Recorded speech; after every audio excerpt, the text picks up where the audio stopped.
अनपेक्ष शुचिर्दक्ष उदासीनो गतव्यतः सर्वारंभ परित्यागी यो मद्भक्त समे प्रिय। भाष्य चलेगा। अनपेक्ष इति देहेन्द्रिय विषय संबंधादिशो अपेक्षा विशेषो अनपेक्ष निस्पृह। अर्थ उसका निस्पृह। देह इंद्रिय विषय इनके संबंध आदियों में जो कि अपेक्षा के विषय हैं, इनमें किसी भी प्रकार की अपेक्षा न रखना, यही उनमें जो स्पृहा, जो आसक्ति है, विषयासक्ति, विषेंद्र संबंध से प्राप्त सुख दुख में जो राग द्वेष है, यदृच्छा से उपलब्ध हो तो अपेक्षा शून्य हो जाएगा। वो सभी में जो कि सामान्य लोगों के लिए क्या अपेक्षणीय है। दिन भर एक लोग कुछ न कुछ चाह ही रहे हैं, चाहमयी जिंदगी है ये, है या नहीं। सवेरे से सोते वक्त तक चाह चल रहा है, ये चाहिए चाहिए वो चाहिए, प्रत्यक्ष अप्रत्यक्ष रूपेण अंदर बाहर चलते रहता है। सवेरे हुआ अब शौच हो जाए, फिर मंजन करना चाहिए, नहाना चाहिए, लघु सेवा करना चाहिए, फिर चाय चाहिए, फिर पढ़ना चाहिए, फिर भजन करना चाहिए, वो करना चाहिए, ये करना चाहिए, दिन भर ही चलते रहता है। अंदर से पहले मुंह से बोलेंगे नहीं चाहिए ये चाहिए, लेकिन वो अंदर से एक के बाद एक इच्छा जगती जा रही है, उस इच्छा के अनुरूप कार्य करते भी जा रहे हैं। शरीर, इंद्रिय और विषय, इनका संबंध को लेकर के विभिन्न प्रकार की अपेक्षाओं को रखता हुआ जो व्यवहार होता है, उसमें अपेक्षा को न करने का नाम ही अनपेक्षा। इसलिए सभी का कहना है यदृच्छया उपलब्धेषु, यदृच्छा से उपलब्ध में ही प्रसन्न रहना। नीचे दूसरी पंक्ति भाष्य दीपिका में साफ कर देते, सब करें मसूदनी में दूसरी पंक्ति यदृच्छा उपनीतेषु अपि निष्प्रिय, मतलब उनका कहना है यदृच्छा से जो उपलब्ध हुआ है उसमें भी निष्प्रिय होना। अपि जोड़ दिया उन्होंने, इन्होंने अपि नहीं जोड़ा है, उन्होंने अपि जोड़ दिया। सुख प्राप्त दुख हानि व तत्साधने व लिप्सा शून्य अनपेक्षा।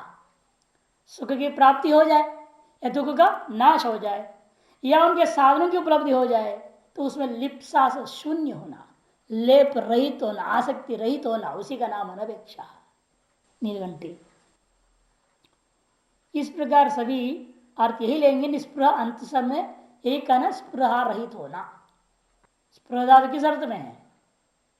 ईप्सा, आसक्ति, स्नेह विशेष, उसको स्पृहा कहते। और शुचि भाष्यकार करे बाह्येन आभ्यंतरेण च शौचेन संपन्नो। बाह्य शुद्धि भी है और आभ्यंतर शुद्धि भी है। बाह्य शुद्धि अपने आप नहा धोले भी तो स्वच्छ रह रहा है, ऐसा नहीं। पर कमरा भी साफ होना चाहिए, वरांडा भी साफ होना चाहिए। स्वच्छता अपने चारों तरफ स्वच्छ रखना अत्यंत आवश्यक है साधक के लिए। जितनी स्वच्छ होगी बाह्य, उतनी अंतर शुद्धि में मदद होगा। क्योंकि आप बाह्य शुद्धि जो कर रहे हैं, जहां भी आप रह रहे हैं, वह आपका हो या किसी का भी हो,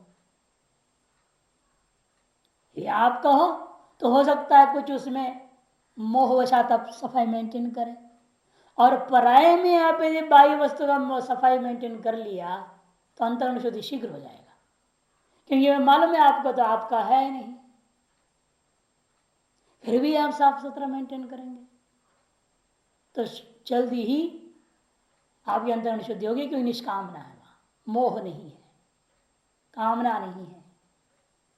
अहंता ममता पूर्वक हम जो कार्य करते हैं उससे अंतरण शुद्धि इतनी नहीं होती जितनी अहंता ममता रहित, मोह रहित किया जाए कर्म, उस अंतरण शुद्धि होगी। इसे कहते बाह्येन और आभ्यंतरेण च शौचेन, और आभ्यंतर शुद्धि योग सूत्रकार आदियों ने काफी वर्णन किया है। अनेक प्रकार साधनों का भी कथन किया है। यहां भी पहले अध्याय में जा चुका है। अंतःशुद्धि बाह्य शुद्धि का साधन संपन्न उसे संपन्न और दक्ष प्रत्युत्पन्नेषु कार्येषु सद्यो यथावत् प्रतिपत्तुम समर्थ। प्रत्युत्पन्न कार्येषु प्रत्युत्पन्नेषु कार्येषु सौपस्थित हो गया, सामने कोई काम आ गया, सामने में सौपस्थित काम के बारे में कार्य के बारे में झटिति यथावत् प्रतिपत्तुम समर्थ। जैसा होना चाहिए वैसा तुरंत उसकी बुद्धि में स्फुरित हो जाएगा, ये काम ऐसे ऐसे करना चाहिए। इसका नाम दक्षता।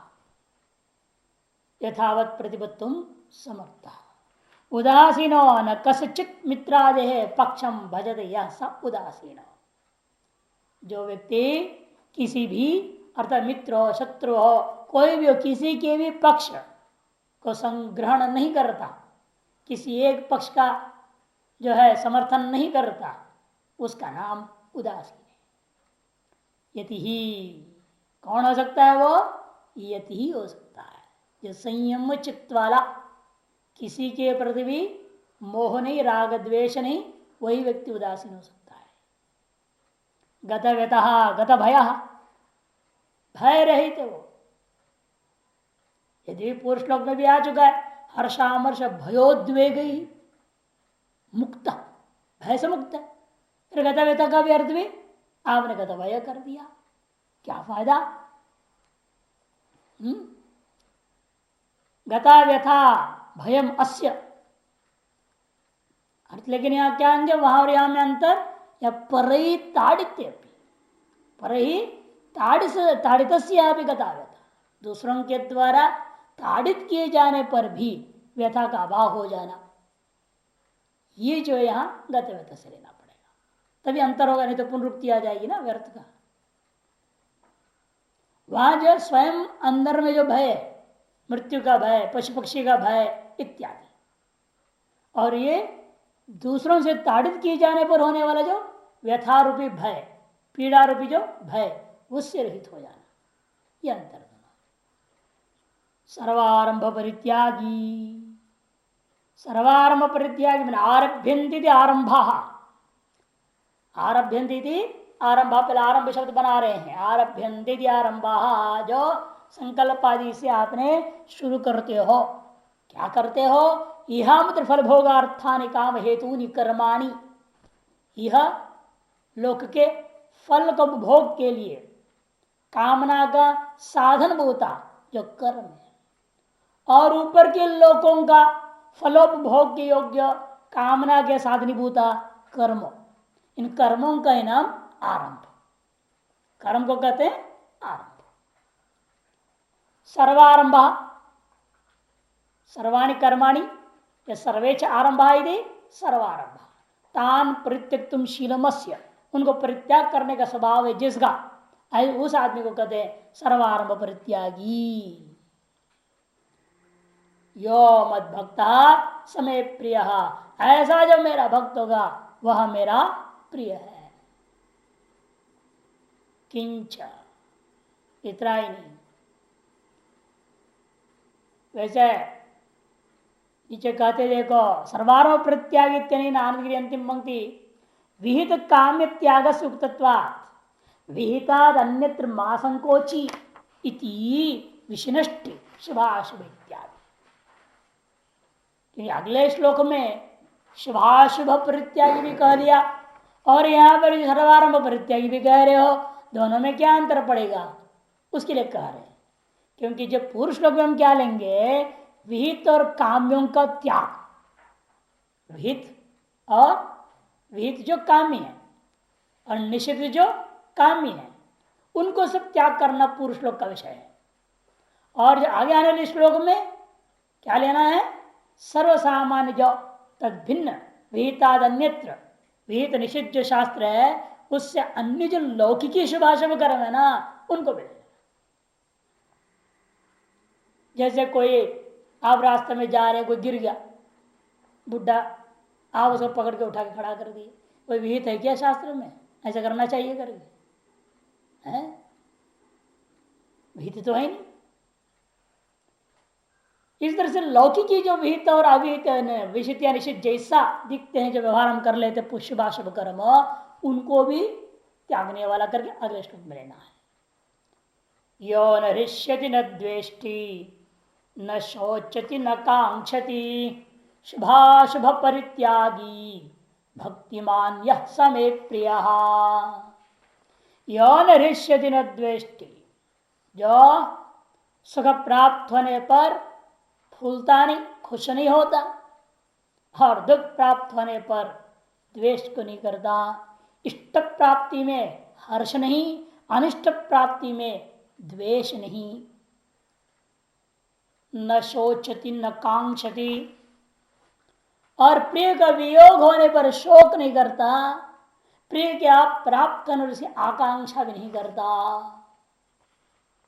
इसको महाभारत में राजा जनक की कहानी में आता है ना, मिथिलायाम प्रदीप्तायाम न मे किंचन दह्यते, पूरी मिथिला नगर भी जल जाए तो मेरा कुछ भी नहीं जला, कहता है मेरा क्या बिगड़ा, मैं तो अपना तो सर पे मस्त हूं। आत्मा तो जलने वाला है नहीं, आदाई हो या मत अक्लेत वजह कह चुके हो, तो दाई नहीं, मैं तो दाई हूं नहीं, सारी मिथिला जल जाए, शरीर जल जाए, क्या फर्क पड़ने वाला है, मैं थोड़े जल जाने वाला हूं। ऐसी ब्रह्मनिष्ठा। महाभारत 12वां सर्ग 17वां अध्याय 19वां श्लोक में उसे कहते हैं यहां, उस प्रकार का जो हो उसे न रिशति न द्वेषति न शोचति न कांक्षति, शुभाशुभ परित्यागी। लौकिक जो शुभ या अशुभ कर्म है उनको भी परित्याग करने के स्वभाव वाला। अशुभ मने शुभ मने कल्याणकारी पुण्य कर्म, अशुभ मने अमंगल पाप कर्म, इन दोनों को परित्याग करके स्वभाव वाला जो है वो पूर्व श्लोक में श्रुति विहित, श्रुति स्मृति विहित निषिद्ध को ले लेना है ना, सर्वारंभ परित्यागी, और यहां पर सान्य सामान्य लौकिकों को लिया जाएगा। ऐसा जो भक्तिमान यह सच में प्रिय, जो ऐसा भक्तिमान पुरुष है वह मेरा प्रिय। यो मत भक्ता समय प्रिय, पूर्व श्लोक में भी आया था, जो ऐसा मेरा भक्त होगा वह मेरा प्रिय है। यहां भी कहते हैं ऐसा जो भक्तिमान पुरुष है वह मेरा प्रिय है। बता रहे सब ज्ञानी का लक्षण, लेकिन कह रहे हो वह मेरा प्रिय है। तो ज्ञानी को क्या कह चुके हो, ज्ञानी तो आत्मे में मत, तो प्रियतम होना चाहिए ना, आत्मा तो प्रियतम है, श्रुति कहती है तही तक प्रिय वित्तात् प्रिय पुत्रात् प्रिय अन्यस्मात् सर्वस्मात्, अत्यंत प्रिय हो तो प्रियतम है वो। ये प्रिय क्यों कह रहे हैं, इसलिए कह रहे हैं क्योंकि ये अभी वास्तविक पूर्ण ज्ञानी जीवन मुक्त की बात नहीं कह रहे हैं। अक्षरोपासक जो जीवन मुक्ति के नजदीक पहुंचा है, जो उपासना के प्रकरण के समापन है, उसमें ज्ञानी का लक्षण को बता रहे हैं, जिसको अब होने वाला है अक्षरोपासक प्राप्त होने वाला है। निर्गुण ब्रह्मोपासक जो अंतिम स्वरूप को वर्णन करने जा रहे हैं, जिससे वह जीवन मुक्त हो जाता है। इसलिए बारंबार यहां समय प्रिय सच, यह सच में प्रिय 15 में भी आया था, यो मत सच में प्रिय समय प्रिय 16वां में, यहां भी आ रहा है भक्तमान यह सच में प्रिय हो, और अंत में भी कहेंगे भक्तास्तित्व में प्रिया 20वें श्लोक में भी।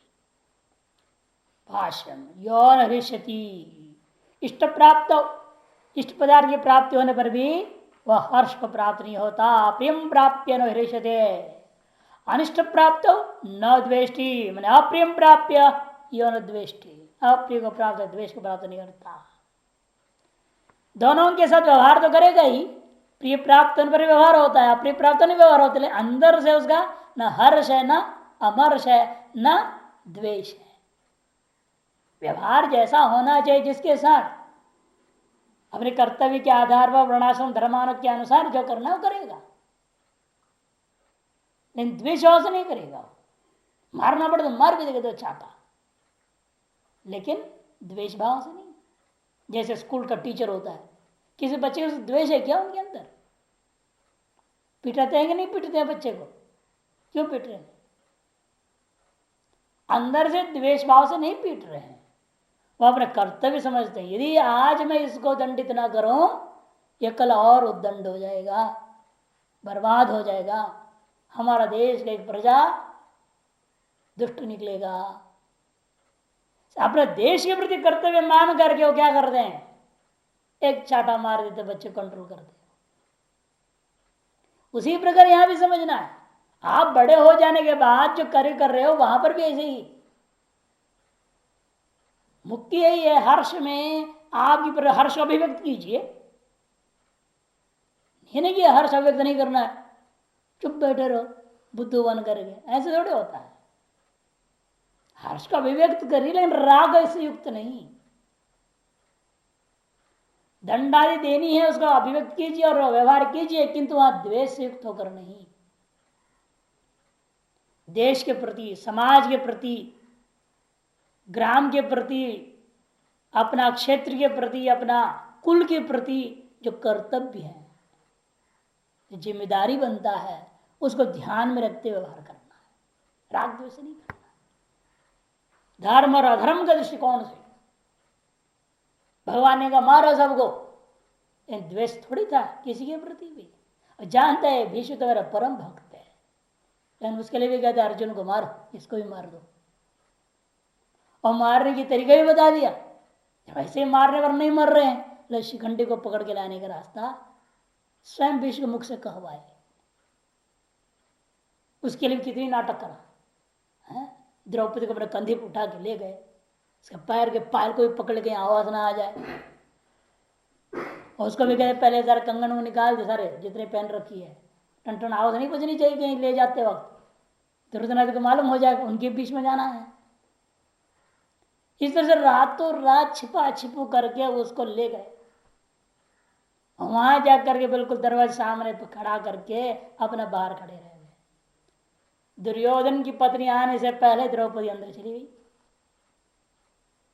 और भीष्म पितामह की आदत है कि जब भी आए जो भी आए उसको विजयी भव पहले कह देते थे। आदि दुर्योधन की पत्नी पहले आती थी, विजयी भव बोल देते थे। अब ये गई तो विजयी भव कह दिए, ये सोच करके देखा ही नहीं, सोच के वही आई है, तो फिर रोने लग गए, अब कैसे विजयी भव हो जाएंगे हम। तब दे घूम के दे गए, तो तू कहां से आ गई अंदर। वो कहे सब तू छलिया जरूर लाया है तेरे को अंदर, वो जो छलिया है ना बाहर जरूर खड़ा होगा, वही लाया है तेरे को। फिर सीधे बाहर आए, उससे बात करने से फिर कृष्ण भगवान हाथ पकड़ के अंदर ले जाते हैं। जिसके साथ आप हैं मेरा आशीर्वाद थोड़े फीका जाएगा। फिर दोनों चले गए। युधिष्ठिर आदि जब गए तब उनको विजय भव आशीर्वाद देना पड़ा। जो अब तक केवल आयुष्मान भव बोलते थे, मरो मत तुम लोग, और जीतो भी नहीं, और अब उनको विजय भव कहना पड़ा। तो पूछा गया कैसे, तब उन्हें रास्ता बता दिया, तुम ऐसे अर्जुन को बोला तुम शिखंडी को साथ लेके आ जाओ, मैं धनुष्मान छोड़ दूंगा, तुम मारना। तो कितना किया परम भक्त को मरवाने के लिए, कितने बड़ी नाटक। कोई द्वेष थोड़ी था वहां, अपने भक्त को मार रहे मरवा रहे। कारण क्या है, वह भक्त अधर्म के पक्ष में खड़ा है और कुछ नहीं। भले उसको मोक्ष भी दे देंगे, सब कुछ कर देंगे, लेकिन वो अधर्म के पक्ष में खड़ा होने से उसको मरवा रहे, और उसके इतनी षड्यंत्र रचा, नाटक रचा। इसी को कहते कर्तव्य, धर्म रक्षा के लिए कर्तव्य करना। वैसे ही ज्ञानी भी करता है, प्राणकर्मवशात उसके शरीर से होता है, वह कर्तृत्व नहीं है, लेकिन शरीर से जो होता भी है प्राणकर्मवशात, वह भी धर्मानुसार ही होगा। कि अनेक जन्म से धर्म का पालन किया, धर्मानुसार आचरण है उसका। अब जो आचरण होगा धर्म के विरुद्ध आचरण कैसे हो जाएगा, नहीं हो सकता है। धर्मानुरूप ही आचरण होगा, धर्म की रक्षा के लिए ही होगा, चाहे किसी को दंडित कर रहा हो, चाहे किस पर कृपा कर रहा हो, चाहे कुछ भी करता हो। न शोचती प्रिय यो वियोगी, प्रिय का वियोग होने पर वह शोक भी नहीं करता। न च अप्राप्तम कांक्षती, वस्तु के अप्राप्त होने पर जो है उस जो अप्राप्त वस्तुओं की वह आकांक्षा भी नहीं करता, चाह भी नहीं जगती उसके अंदर। चाह मिटी, चाह मिटा चिंता मिटी, मनवा बेपरवाह, मन बेपरवाह हो जाता है। वो है शाहंशाह, वही है शाहों का भी शाह, चाह मिटा चिंता मिटी मनवा बेपरवाह, वो है शाहंशाह। तो इसलिए कहते हैं इसके अंदर चाह भी नहीं रह जाता है, न कांक्षति न अप्राप्तम न कांक्षति। शुभाशुभे पुण्य पापे कर्मणि परित्यक्तम शीलमस्यति। शुभाशुभ परित्यागी, पुण्य और पापात्मक कर्मों को परित्याग करने स्वभाव है जिसका, उसे कहते शुभाशुभ परित्यागी। भक्तिमान यह सच में प्रिय, ऐसा जो भक्ति युक्त पुरुष है वह मेरा प्रिय है। शुभाशुभ सुख दुख, सुख साधन दुख साधन कर्मणि परित्यक्तम शीलमस्य सामान्य रूपेण ले लिया जाएगा यहाँ, और वहां विशेष रूप में विहित और निषिद्धों को लिया। इतना अंतरों को ग्रहण करना चाहिए। शुभाशुभ परित्यागी, पुण्य पाप कर्म निषेध तो चांद परिषद में भी आता है ना। सर्वे पाप मानो अतो निवर्तन्ते, सारे पुण्य पाप कर्म उससे निवृत्त हो जाते हैं। छांदोग्य 8:4:1 में कहा हुआ है, समः शत्रौ च मित्रे च तथा मानापमानयोः शीतोष्ण सुख दुखेषु समः संग विवर्जितः। शीतोष्ण सुख दुखेषु, शीतोष्ण सुख दुख और पूर्वार्ध में मानापमानयोः, मान और अपमान, शत्रु मित्र, इन सभी में समभाव को रखता है। कैसे रख पाता है वो? क्योंकि किसी में भी उसका कोई संग ही नहीं है, संग वर्जित। सर्वत्र संग, आसंग मन आसक्ति रहित होने के नाते किसी भी चीज में ना मान में न अपमान में, न शत्रु में न मित्र में। लोग अधिकतर क्या देखने में मिलते, जो सम्मान करने मान कर देते हैं उनको बुलाते हैं, जो पीठ का पीछे से कुछ टीका भी कर दिया विपरीत में, उसको भयंकर अपमान समझ, उसको बिल्कुल दूर रखे, बल्कि हर कोशिश कर उसे अपमान करने की कोशिश करते हैं। किन प्रकार है वह संत नहीं है जो प्रशंसा करने वाले की प्रशंसा करते रहेंगे। इसीलिए भक्तों की प्रशंसा करते हैं और भक्त इनकी प्रशंसा करेगा, चलते रहता है। मंचों में भी आए हाल है महात्माओं के, उन्हीं महात्माओं को अपने मंच पर बुलाएंगे जो महात्मा इनकी प्रशंसा करेगा। आपस में वो भी इनके, ये भी उनके वहां जाएगा, उनकी प्रशंसा कराएगा, तो आपस में चलता है। सत्य बोलना नहीं है। यही तो विचित्र, सुदामा का मित्र ने सुदामा को कहा, भाई क्या दिक्कत है, राजा की झूठी प्रशंसा कर देने से हमें पूरी सम्मान मिलता है, धन दौलत मिलता है, सुख सुविधाएं मिल रहे हैं, देखो मैं पालकी में मुझे ढो रहे हैं लोग, तुम्हें क्या दिक्कत हो रखा है, तुम क्यों नहीं करते हो, तुम मेरे से ज्यादा बुद्धिमान है श्लोक वगैरह बनाने में, चलो मेरे साथ राजा के यहाँ। तो उसने कहा, जिस राजा के यहाँ अनेक प्रकार का अन्याय होता हुआ मैं जान रहा हूं, किस प्रकार से देश चल रहा है, ऐसे राजा की मैं प्रशंसा करूं, यह हो नहीं सकता। मैं यथार्थ कहूंगा, धर्मानुसार राजा को राज्य चलाने कहूंगा, सुनेगा वो? तुरंत कहेगा तो गेट आउट कर दो, बाहर कर दो, धक्का मार के बाहर, गर्दनिया पासपोर्ट दे देगा। तो इसलिए हम नहीं कर सकते काम।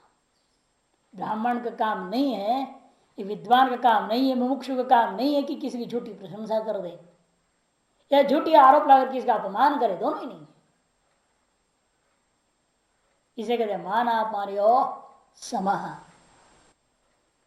सकल द्वंद्व, ये सब एक द्वंद्व है ना, शत्रु मित्र एक द्वंद्व है, मानापमान एक द्वंद्व है, शीतोष्ण एक द्वंद्व है, सुख दुख एक द्वंद्व है, शुभ और अशुभ एक द्वंद्व है। इन सब में समदृष्टि रखता है, क्योंकि किसी में भी संग नहीं है, आसंग नहीं है, आसक्ति नहीं है।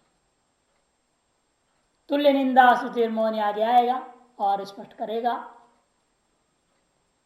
भाष्यम समा शत्रौ च मित्रे च तथा मानापमान, इसको नीतिकार ने कहा ना, अपमान पुरस्कृत्य मान पृष्ठतः साधे धीमान कार्य भ्रंशो ही मूर्खता। बुद्धिमान को ऐसे ही कार्य सिद्ध करना चाहिए, अपमान को सामने रखो और मान को पीठ का पीछे फेंक दो। ऐसा ही विद्वानों को, बुद्धिमान को, धीमान को कार्य सिद्ध करना चाहिए। और उल्टा चलते हुए अपने कार्य को नष्ट कर लेना वह मूर्खता है। इसलिए कहते हैं मान आप मान हो समीकर। और जो व्यक्ति सम्मान का भूखा है वो अंत में हमने देखा ना कितना आदमी दुखी रहा। जो लोग उनकी स्तुति करते थे दुनिया भर का रोज रोज, उन्होंने उनको पीट दिया अच्छी तरह। नतीजा ये दिमाग शाक हो गया, 2 बार ऋषिकेश आना भूल गया, आश्रम छोड़ के चला गया। इतनी दुर्दशा हो गई। जो सम्मान के भूखे थे, नतीजा क्या दुर्दशा हुआ। इसे बड़े बड़े विद्वान लोगों से भूल होता है। बार बार शास्त्र से अनेक शब्दों से, तो द्वितीय अध्याय में इस प्रकार की बात आई है, बीच में कई बार आ चुका है बात। सिद्ध सिद्ध समत्व माना पानी समीकृत लाभा लाभो जया जो, अनेक श्लोकों पहले भी आ चुका है। कर्म प्रकरण में भी बात कही गई है, उपासना प्रकरण में भी, आगे ज्ञान प्रकरण फिर कहेंगे। लेकिन क्या करें, सुनते हैं सुनाते हैं, खुद जीवन में उतारते नहीं। समस्या यहां अपमान से डरते हैं, अपमान से खुश होते हैं। थोड़ी कर्तव्य निभाओ, चाहे मान और अपमान कोई चिंता नहीं करना चाहिए। एक दिन सत्य सामने आता है व्यक्ति को, तब पता चलता है भाई इन्होंने अपने कर्तव्य साथ किया था, इसलिए पूज्य। शुरू में तो लगता है क्या राग द्वेष प्रयोग करने लग रहा है, बेकार है। कहने के लोगों को कहने वाले, लेकिन अपने विवेकी को क्या करना चाहिए, अपमान पुरस्कृत्य मानंच पृष्ठ।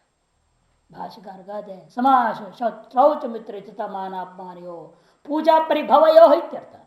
मान मैंने पूजा, सम्मान जो कर रहे हैं, और अपमान परिभव, डांटना फटकारना दबाना, उल्टा सीधा बोलना, गाली देना, शीतोष्ण सुख दुखेश सभा सर्वत्र कहने का सर्वत्र सकल द्वंद्वों के विषय में भी वह संग वर्जित होने के कारण से रहता है। सर्वत्र चेतन स्त्रियादव अचेतन चंदनादव इत्यर्थ। द्वेषादि विशेषा भाव कह दिया है, अब सर्वत्र जो है सामान्य रूपेण कह दिया गया। सर्वत्र अविकृत चित्तत्व उच्यते, सर्वत्र अविकृत चित्तत्व कथन किया गया। जो व्यक्ति ऐसा हो गया है, सब संबंध दृष्टि है, तो किसे क्या बोलेगा भी वो मौनी हो जाता है। तुल्य निंदा सुतिर मौनी संतुष्ट एन केन चित अनिकेत स्थिर मतिर भक्तिमान में प्रियो न रहा। तुल्य निंदा सुतिर मौनी, इसलिए मुंडकोपनिषद में आया 3:1-4 में, विजानन विद्वान भवते नातिवादी। जिसने उस ब्रह्म को जानता हुआ, अनुभव करता हुआ है विजानन विशेष रूपेण, वह विद्वान कभी अतिवादी नहीं होता, इसलिए मौनी हो जाता है। निंदा और स्तुति दोनों के विषय में तुल्य दृष्टि है। तुल्य निंदा स्तुति ही। संतुष्टो एन केनचित, जिस किसी भी चीज से जो प्राप्त उससे वो संतुष्ट रहता है। ये न केनचित संतुष्ट है। वास्तव निंदा का लक्षण कर रहे, निंदा दोष संकीर्तनम, दोषानुवर्णनम निंदा। आंधी अंतिम पंक्ति, स्तुतिर गुणगणनम, गुणानुकीर्तनम स्तुति ही। गुणों का अनुकीर्तन करना है स्तुति। इन दोनों में समान दृष्टि है, न करता है न करा लेता है। इसलिए वह जो कुछ भी है, ये न किए ना, जैसे जैसा जो भी मिल जाए, इधर अच्छा लाभ में संतुष्ट है, ये न किए न चित संतुष्ट। अनिकेत, निकेत से रहित, निवास से रहित, कोई भी दृढ़ निश्चित निवास स्थान भी उसका नहीं है। अनिकेत स्थिरमति ही, स्थिरमति है, जिसलिए उसका कोई निकेत नहीं है, तो आश्रय निवास नियत नहीं रहता है, वह अनिकेत होता है। स्थिरा परमार्थ विषया मतिर्यस्य इति स्थिरमति। ऐसे क्यों है वो? क्योंकि वह पारमार्थिक विषय में बुद्धि को स्थिर कर लिया है। जैसे आपके अपने घर गृहस्थी के विषय में स्थिर होती रहती है, लेकिन यहाँ ये चीज पड़ा, वहां वो चीज पड़ा, वो चीज पड़ा, बुद्धि में बिल्कुल निश्चय दृढ़ पक्का याद है, स्थिर है। लौकिक विषयामति हम लोग रख देते फिर भूल जाए, ढूंढते रहते हैं, मिलता ही नहीं। कई बार ऐसा दोबारा लाओ तीबारा लाओ हो जाता है, चीज पड़ा है। पारमार्थिक विषय वस्तु विषय में स्थिरमति हो जिसका, उसे कहते हैं स्थिरमति भक्तिमान। और वही अक्षरोपासना रूपी भक्ति से युक्त पुरुष है जो वह मेरा प्रिय है, मनुष्य है। भाष्यम तुल्य निंदा स्तुति निंदा च स्तुतिश्च निंदा स्तुति ते तुल्य, वे तुल्य हैं जिसके प्रति वह व्यक्ति सा तुल्य निंदा स्तुति ही मौनी मौनवान। वह अंतर्मौन बहिर्मौन उभयतः मौन रहेगा। वह संयत वाक, हाँ वाणी भी उसका संयत रहता है, संयत वाक वाला है। संतुष्ट ये न चित्त शरीर स्थिति मात्र, शरीर स्थिति मात्र के लिए भी ये न चित्त भी संतुष्ट, जिसको बोला अपेक्षा का कोई अपेक्षा है नहीं। शरीर स्थिति के लिए जो आ रहा है, जितना भी आ रहा है नहीं भी आ रहा है, जैसे भी शरीर जैसा भी रह जाए उसी में वो संतुष्ट है। शरीर स्थिति मात्रेण ये न चित्त संतुष्ट।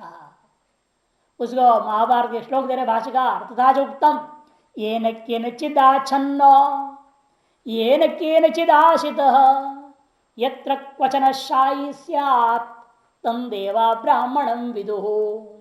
महाभारत 12वें सर्ग 245वां अध्याय 12वां श्लोक है। ये न केनचिदाच्छन्न, जरूर नहीं उसको अमुक क्वालिटी की कपड़ा चाहिए, ऐसे ही क्वालिटी का होगा, अमुक कंपनी का ही चाहिए नहीं। महात्मा लोग भी ऐसे हैं, अमुक कंपनी का ही जूता भी चाहिए। हाँ ले, अरे कुछ तो पहनना है, जो मिल जाए पहन लो। हाँ साइज का थोड़ा ध्यान दो, कीचड़ का खोपड़ी पे ना आ जाए, इतनी बड़ा पहन ले, फटक फटक करके आवाज करते रहे सड़क पे। तो ये न कहने चीज आच्छन्ना, जो कोई भी कपड़ा आदि से ढक ला, कपड़ा मिला तो ठीक, नहीं है तो टाट से ढक ले। 3 महीने गुरु आश्रम में शुरू में हमें भी करना पड़ा, टाट पहनते, गुरु जी आके डांट के फिर बदल दिया। तो क्या है सब पहनना, सिल्की कपड़े ये वो दे रहे थे वहां, सब नहीं चाहिए, देना तो सादा दो वो पहन ले। है आप तो रसोई घर की कोठारी है, आप ऐसा कैसे पहन सकते हैं? हमने कहा अच्छा, सब फेंक दिया। हो रसोई घर में था ये सब जो बोरी बोरी में आते थे, फाड़ दिया उसको, डंगा बना ले, ऊपर एक नीचे। अब बोलो आश्रम व्यवस्था पर सब घबरा गए, क्या हो रहा, अब बोल नहीं सकते कुछ। जब गुरु जी आए फिर बुला के समझाए, कोई बात नहीं, अपने अंदर से विरक्त रहो, बाहर से जो आश्रम का नियम है जैसा व्यवस्था है। तो ये जो चीज होती है ना, आदमी समझता है नहीं सन्यास का मतलब क्या है, ऐसा ही चाहिए वैसा ही चाहिए कपड़ा, ये भी होना चाहिए वो होना चाहिए, कुछ नहीं। आ रहा है ठीक है, पहन रहे हैं, चल रहा है, काम चल रहा है। ये न केनचिद आच्छन्न, ये न केनचिद आशित, जिस किसी से जो जो प्राप्त हो जाए वो इसको खा पी के रहेगा, वो ऐसे भोजन है। यत्र क्वचन शाही, जहां तहां लेट जाएगा, यूफम के गद्दा चाहिए, ऐसा चाहिए वैसा चाहिए। एक बार एक जगह हम लोग गए, एक मंडलेश्वर के साथ, भगत ने बुलाया, उसके घर गए और रात हो गया था, वहां रुकना था, तो भगत के घर में रुके नहीं वो, क्यों गए कमरे में, उनकी व्यवस्था देखा उन्होंने, है क्या ये ढंग का व्यवस्था ही नहीं है, कैसा गद्दा है ये। अब वो जो है वहां से तुरंत चलो सबको बोल दे रहे, नहीं क्या हो गया, तो सोने की तैयारी हो रही थी, हम लोग सब ने खोल काल के जैसे जैसे लेट गए, और ये तो फिर तुरंत मंडलेश्वर जी बोल रहे चलो, फिर हम लोग तुरंत बांध दिया सारा, उनके गाड़ी से डाल दिया, कार में बैठ के कहाँ जाएंगे? आज सीधे एक मंदिर में घुस गए। उनकी परिचित थी वो मंदिर दिल्ली में। उन लोगों को पता ही नहीं, कोई खबर ही नहीं है। रात 10 बजे बाहर है और क्या करे, धड़ाधड़ मंदिर के पुजारी में सब उठे और फोन फान किया। मैंने जरूर भाई आ जाओ, चाबी भी चाहिए, सब यहीं सोएंगे आज, सब बंद रहते हैं ना। अब मैनेजर ऐसा 12 बज गया सोते सोते, सब तैयारी। अब उस घर में बिस्तर ठीक नहीं था, इतनी ही समस्या थी। अच्छी क्वालिटी का बिस्तर नहीं, तो हाथ डाल के देखा, मुलायम नहीं, ढंग का नहीं है। कहाँ यत्र क्वचन शाही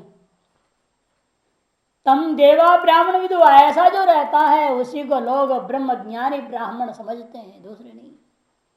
इस विषय में आनंदगिरी भी एक श्लोक दे रहे हैं उसी महाभारत को, उसी आसपास। न कुड्य नोदके संगो न चैले न त्रिपुष्करे नागारे नासने नान्ये यस्य वै मोक्ष वित्तु सह। मोक्ष वित्तु सह, वही व्यक्ति मोक्ष वित्त, मोक्ष का लाभ करने वाला। वित्त यहां पर विधिल लाभ धातु का, मोक्ष प्राप्त पुरुष वही माना जाएगा जो व्यक्ति न कुड्या, किसी दीवार आदि में आसक्त नहीं है। वो लिख देती मेरा दीवार है, पेंटिंग कर दिया। लड़ाई हो गई पड़ोसी से, तो उन्होंने वहां पीछे गेट तोड़ दिया, तो उन्होंने क्या कर दिया, इधर से जो है लिख दिया था अमुक आश्रम का दी, और उस तरफ वार, दीवार, बीच में दूसरे की। तो बड़े महात्मा का यह हाल, हरिद्वार की कहानी है। तीसरे कहते कि भाई न कुड्य नोद के, न जल में भी नहीं।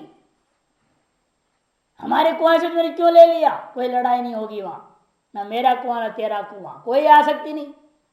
न चैले न कपड़े में, न त्रिपुष्करे न तालाब में, नागारे न किसी मकान में, न किसी आसन में, न अन्न में।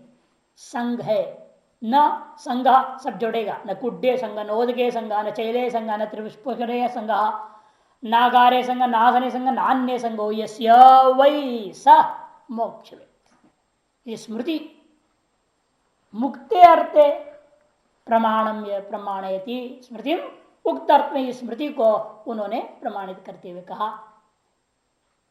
किंच भाष्य अनिकेत, निकेत आश्रय निवास नियतो न विदिते स्वयं अनिकेतो अनागार। निकेत माने आश्रय निवास, नियत नहीं है जिसका। परिव्राज घूमते फिरते रहे, कहा नियत निवास रहेगी उसकी? कुटी चक्र का अपना कुटिया होता है, उसके निवास होता है। जो कुटी चक्र सन्यासी नहीं है उसका कोई निवास नहीं होना चाहिए, घूमते रहेगा। कभी इधर शासन, उस आश्रम, कभी पेड़ के नीचे, मंदिर में, कभी कभी कभी कहीं। एक प्लेटफॉर्म पे, इलाहाबाद के प्लेटफॉर्म पर 3 दिन काटे, कलश आने से पहले 84 जून की बात।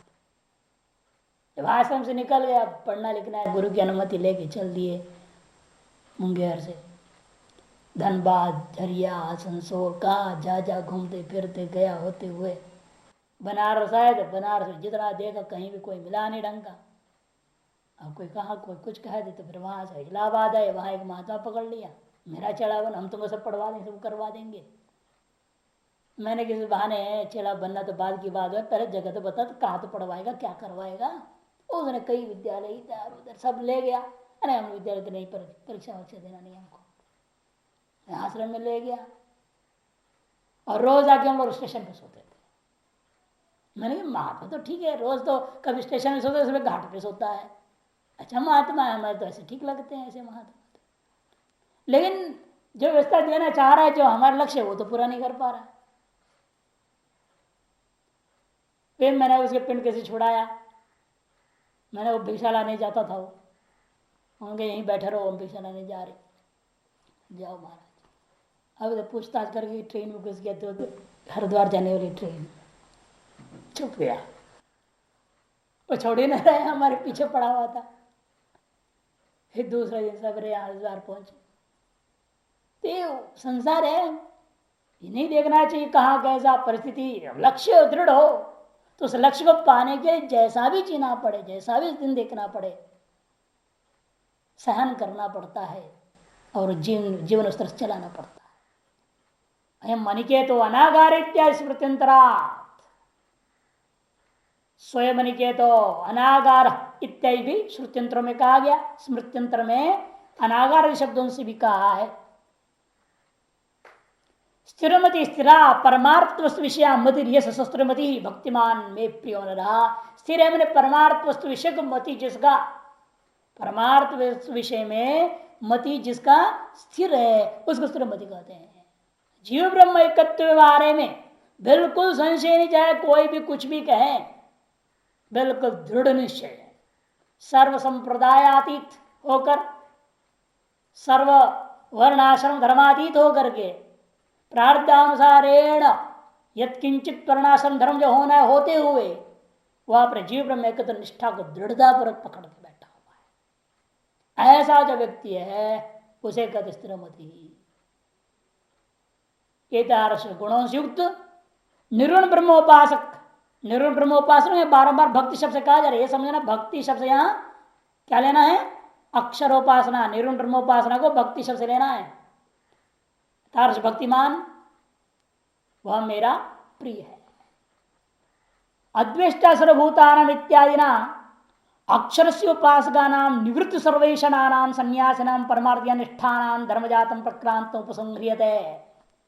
साफ साफ भाषा कर दिए। देखिए अद्वेष्टा सर्वभूतानाम 13वां श्लोक वहां से शुरू करके इस 19वें श्लोक तक इत्यादि ना अक्षर से उपासका नाम आगे ना भक्त भक्तिमान सब शब्द किसी लिए ये अक्षर के उपासक है।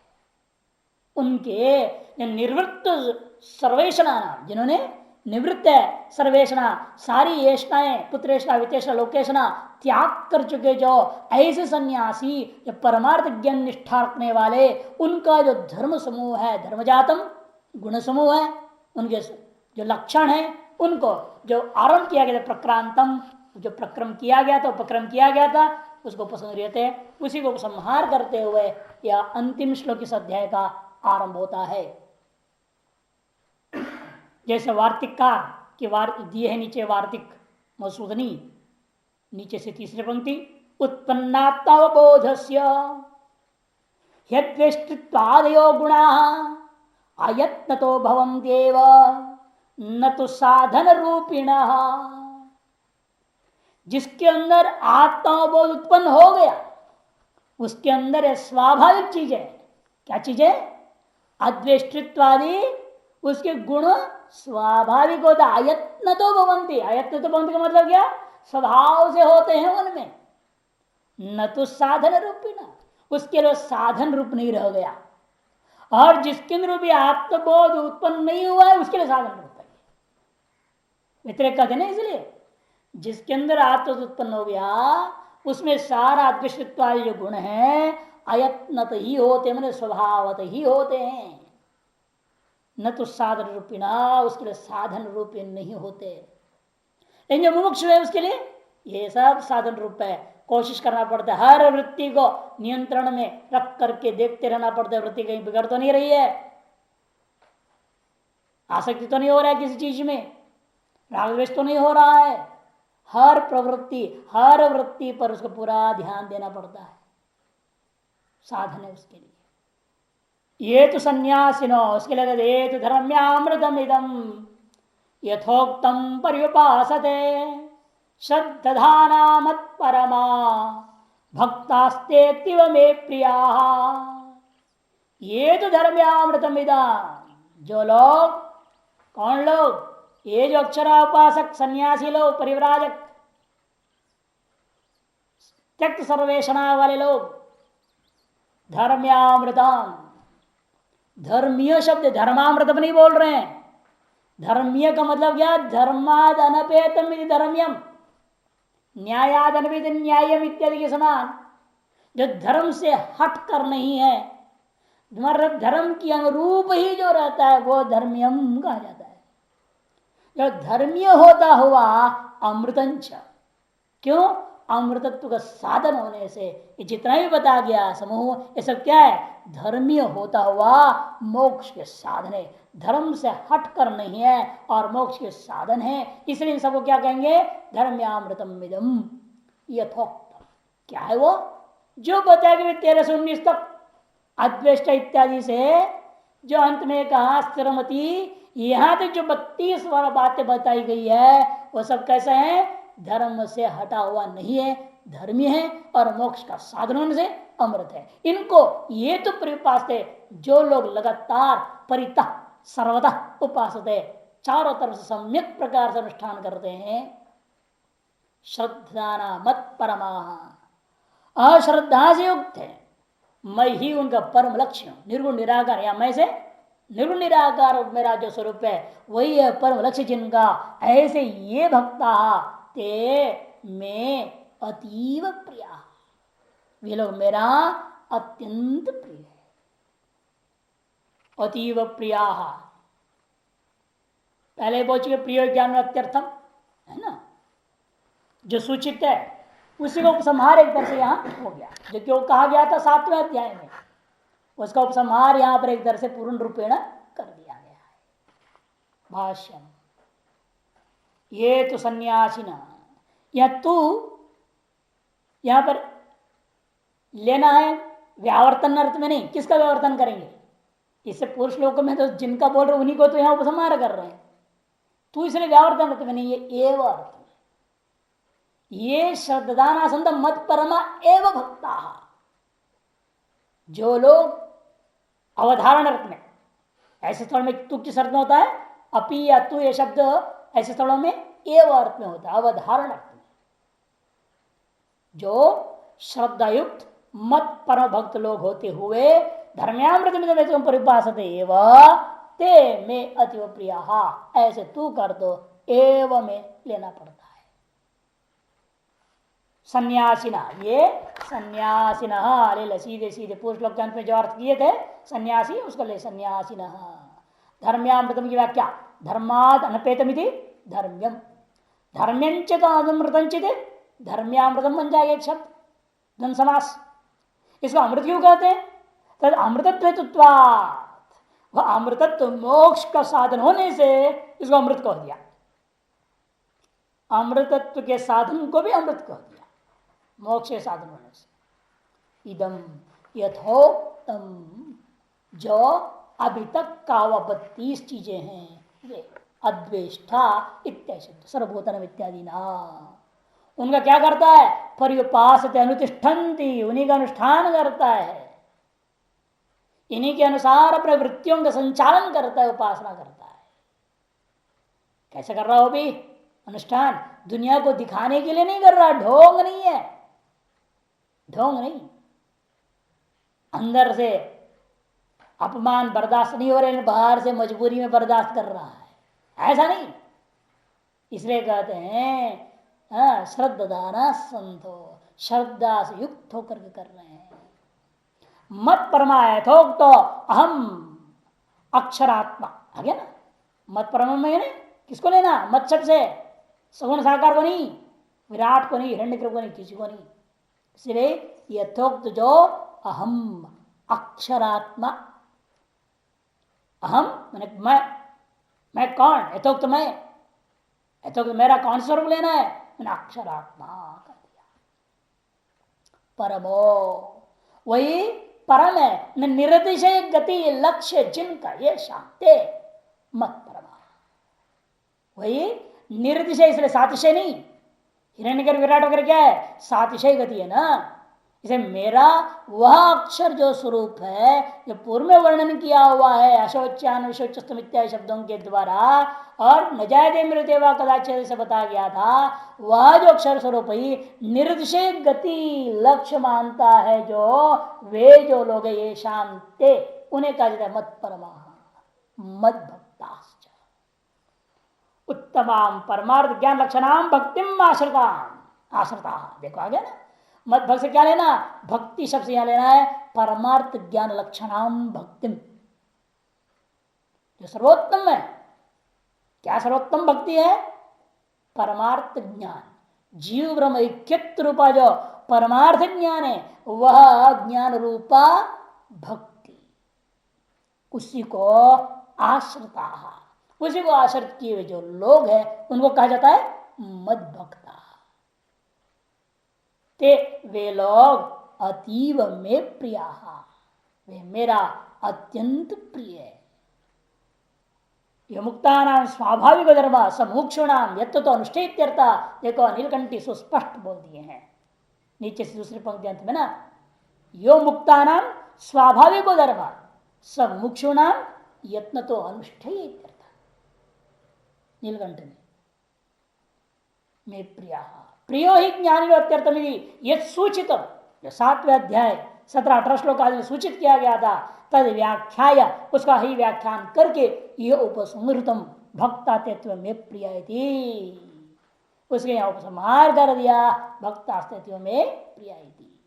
यस्मात् जिसलिए ही धर्म्यामृतम इदम यथोक्तम अनुतिष्ठन भगवतो विष्णु परमेश्वर से अतीव में प्रिय भवति, तस्मात् इदम धर्म्यामृतम मुमुक्षुणा यत्तो अनुष्ठेयम विष्णु प्रियम परम धाम जिगमिषुणा इति वाक्यार्थ। तात्पर्य 7-9 इकट्ठा मिलाकर एक साथ बोल दे रहे हैं अभी। धर्म इसलिए कि यह धर्म और अमृत का साधन होने के नाते यह यथोक्त जो 32 चीजें हैं उनको अनुष्ठान करता हुआ व्यक्ति भगवान जो विष्णु है सर्वव्यापक परमेश्वर उसका अत्यंत प्रिय हो जाता है। अत्यंत प्रिय के समान, अति प्रिय इव, क्योंकि तो आत्मा ही है ना, आत्मा अति प्रिय के समान है बोलना है, क्योंकि वो अति प्रिय भी कहना बेकार है, वो आत्मा ही है, मैं ही हूं, तो उसमें क्या अत्यंत प्रिय होना, मैं अपने लिए प्रिय होता हूं क्या? इसलिए अति प्रिय इव भवति, तस्मात जिसलिए ऐसा, इसलिए इदम धर्म्यामृतम मुक्षुणा, इसलिए मुक्षों के द्वारा इस धर्म्यामृत को यत्न तो नीलकंठिया जो करें भाष्य के आधार पर ही बोल रहे हैं। विष्णु प्रियम परम धाम, विष्णु का जो प्रिय है वह परम धाम है। जिगमिषुणा परम धाम को प्राप्त करने की इच्छुक जो लोग मुमुक्षों के द्वारा अवश्य अनुष्ठान करना चाहिए इति वाक्यार्थः, ये इसका संपूर्ण समुदायार्थ समझना चाहिए। इसका समापन करते हुए भाष्योत्तर का अंतिम 2 पंक्ति देखने लायक है। देखिए, एवं 12 अध्याय ना, इस प्रकार से 12वें अध्याय के माध्यम से क्या कर दिया गया, सोपाधिक ध्यान परिपाकात निरुपाधिक अक्षर अनुसंधान से अद्वेष्टा सर्वभूतानाम इत्यादि धर्म विशिष्ट श्रवणादि आवर्तन परमार्थ ज्ञानवद मुख्याधिकारिण साक्षात मोक्ष प्राप्ति योग्यत्व निरूपयता सोपाधिक निरुपाधिक तत्पदार्थ प्रदर्शित किया। क्या उन्होंने सोपाधिक ध्यान का परिपाक अवस्था का वर्णन करने लग गए। सोपाधिक ध्यान बता दिया विराट स्वरूप का, फिर उसकी परिपाक अवस्था क्या है, निरुपाधिक ध्यान। सगुण ब्रह्म का ध्यान करते करते करते आप कहां पहुंचेंगे, निर्गुण ब्रह्म ध्यान में पहुंच जाएंगे, वही लक्ष्य है। वहां पहुंच करके निरुपाधिक अक्षर अनुसंधान करता हुआ अद्वेष्ट सर्वोत्तम इत्यादि धर्म से विशिष्ट हो जाएगा पुरुष। तब श्रवण मंडी ध्यान की आवृत्ति से परमार्थ ज्ञान वाला होकर के और मुख्य अधिकारी साक्षात मोक्ष प्राप्ति के योग्य होता है। इस प्रकार से निरूपण करते हुए इस 12वें अध्याय में सोपाधिक ब्रह्म निरुपाधिक ब्रह्म दोनों का जो तत्पदार्थ का वाच्यार्थ और लक्ष्यार्थ का उपसंहार कर दिया गया। तत्पदार्थ का वाच्यार्थ क्या है, सोपाधिक विराट हिरण्यगर्भादि, और तत्पदार्थ लक्ष्यार्थ है निरुपाधिक ब्रह्म। उन दोनों का सम्यक प्रकार से यहाँ कथन कर दिया गया है।